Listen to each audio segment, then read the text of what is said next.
Now the next story is about the three bears. One time there were three bears, a mommy bear, and a daddy bear, and a little baby bear.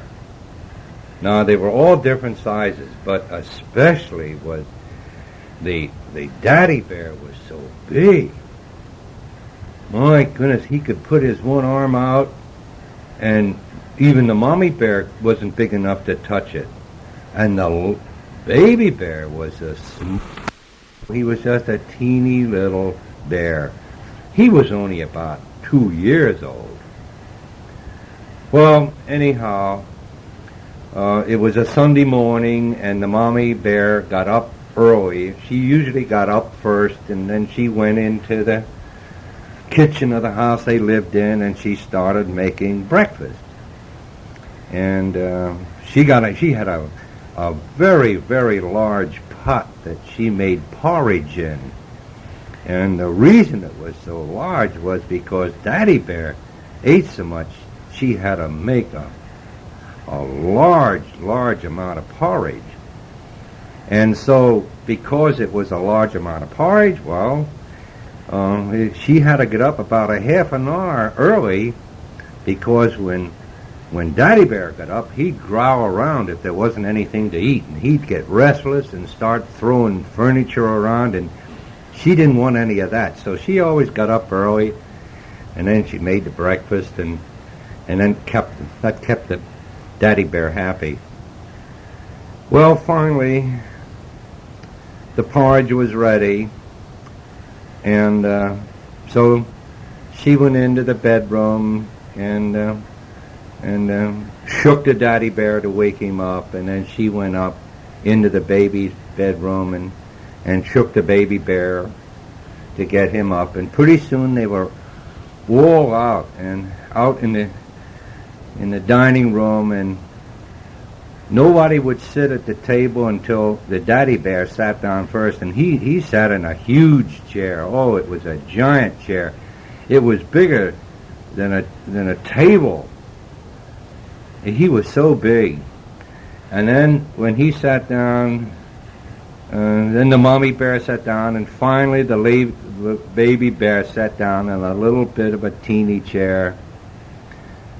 Well, you should have seen Mommy Bear then went to the stove, and she took the Daddy Bear's dish first, and that was, oh, so big, almost like a small swimming pool. It was, oh my goodness, it was so big.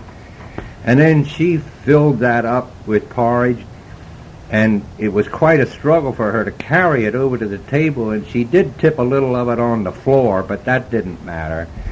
So she set that huge dish in front of the Daddy Bear, and then she got herself some, which was a pretty small dish, and then she got the baby bear some. That was a tiny dish, and she set it down in front of him. And then the Daddy Bear, he tasted the porridge, and he said, "This porridge is too hot." And then the mommy bear tasted her porridge, and she said, "This porridge is too hot." And then the baby bear tasted his porridge, and he said, This porridge is too hot." Well, so the Daddy Bear said, "Come on, we'll go for a walk in the woods until the porridge cools off, and then we'll come back and have our breakfast." So goody, they all left. Well, in the meantime, a little girl by the name of Goldilocks was walking in the woods. She was on her way to her grandmother's with a basket of fruit, but she became lost. And she was so worried, finally, she came across the bear's house. And so she went and she knocked on the door, and of course no one answered because no one was home. So she pushed the door in just a little bit and looked in, and she saw the 3 bowls of porridge on the table, and they were still steaming, and she was so hungry because she had been lost in the woods for quite a while, And she walked in and she stood in the center of the room and she said, "Hello, is anybody home?" Now, she didn't know bears lived there, but she said in non-bear talk, she said, "Is anybody home?" Well, no one answered, of course, because all the bears were out in the woods. So, seeing the porridge and being so hungry, she walked over to the chair that was closest to her, and that was a daddy chair, and she climbed up on that, and she had to reach way high up, and she took her finger and put it in the porridge and then put the finger in her mouth, and she said, "This porridge is too hot."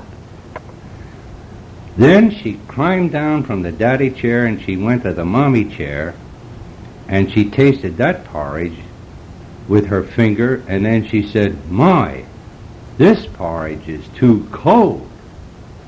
Finally, she went over to the tiny baby chair, and she sat down, and she took the tiny baby spoon and took a whole spoonful, and she tasted it, and she said, "This porridge is just right," and she ate it all up.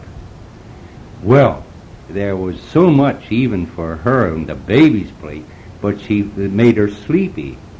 So she went walked around the house a little bit, and she saw the bedroom. So being sleepy, she went into the bedroom, and the daddy bed was too high. She couldn't even climb in that, but she climbed on the mommy bed, and she said, "This bed is too soft." And then she climbed out of that bed and went to the baby bear's bed, and she climbed in that, and she said, "This bed is just right." And in a minute or two, she was tight asleep. Then, not long after that, the bears had made their long walk through the woods and had eaten some huckleberries that they found along the way, and then they came in the house. And do you know what? It was a daddy bear that noticed first of all that someone had been in the house. And then the mommy bear said, "Look, someone has been sitting in my chair." And then the baby bear said, "Look, Mommy, someone's been sitting in my chair too." And they ate all my porridge up. Well, you could tell by looking at Papa Bear's face that he was all excited. So he said, "Look, let's look around and see if that person is around this house." So they went around the house, and they got to the bedroom, and sure enough, Mommy said, "Look, someone has been sleeping in my bed." "Oh," quickly, the baby bear said, "Daddy, Mommy, look, someone is sleeping in my bed too, and there she is." Well, he said it so loud that Goldilocks woke up, and she rubbed her eyes, and then she looked at the three bears. Oh dear, she didn't know she was in a bear house. And so she screamed, and she got out of bed quickly and ran to the nearest open window and jumped out of the house and ran up the path. Well, the baby bear was so sad. When he saw Goldilocks, he liked her right away, and he thought she would be a very good playmate for him. So he ran to the window, and he called, little girl, please come back." But the little girl, Goldilocks, didn't understand bear talk, and the papa and mama stood there and just watched her run down the road.